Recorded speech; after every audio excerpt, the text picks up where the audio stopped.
Release ಆಗಿದೆ 2 ದಶಕಗಳ actually ಅವಾಗೆಲ್ಲ ನಾನು ಒಂದು ಚಿಕ್ಕ ಏಜು, ಸೊ ಥಿಯೇಟರ್ ಮೂವಿ ನೋಡಿರಲಿಲ್ಲ. ಸೊ ಈ ಟೈಮ್ ವೇಟ್ ಮಾಡ್ತಾ ಇದ್ದೆ, ಫೈನಲಿ ಬಂತು. ಸೊ ತುಂಬಾ ಕ್ರೇಜ್ ನೋಡಿದ್ರಲ್ಲ ಹೇಗಿತ್ತು, ತುಂಬಾ ಖುಷಿ ಆಗ್ತಾ ಇದೆ.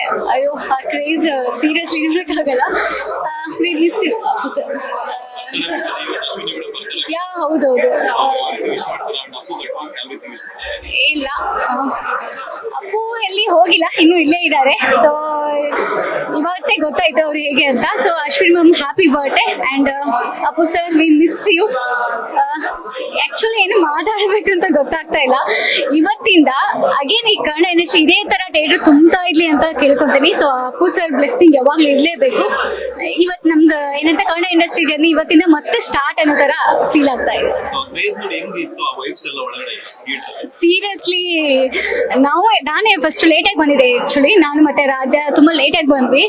ಜನ ನಿಜ ಹೋಗೋಕ್ಕಾಗ್ತಾ ಇಲ್ಲ, ಆ ಲೆವೆಲ್ ಕ್ರೇಜ್. ಎಲ್ಲ ಥಿಯೇಟ್ರು ಫುಲ್ ಆಗಿದೆ ಅಂತೆ. ಸೊ ಹ್ಯಾಪಿ ಆಗಿದ್ದೇವೆ. ಸೊ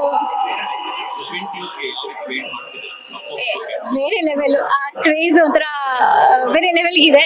ಸೊ ನಾವು ಸೆಲೆಬ್ರೇಷನ್ ಮಾಡ್ತಾ ಇದ್ದೇವೆ. ಅಗೇನ್ ಇದೇ ಥರನೇ ನೆಕ್ಸ್ಟ್ ಅಭಿ ಮೂವಿನೂ ಬರಲಿ. ಸೊ ಕಾಯ್ತಾ ಇದ್ದೇವೆ ನೆಕ್ಸ್ಟ್ ಮೂವಿ ನೋಡೋಕ್ಕೆ. ನಂಗೆ ಅಭಿಗೆ ವೇಟ್ ಮಾಡ್ತಾ ಇದ್ದೀನಿ. ನೆಕ್ಸ್ಟ್ ರಮ್ಯ ಕಾಂಬಿನೇಷನ್ ವೇಟ್ ಮಾಡ್ತಾ ಇದ್ದೀನಿ. ಸೊ ಅಭಿ ಮೂವಿ ಬಂದರೆ I am happy. Thank you so much.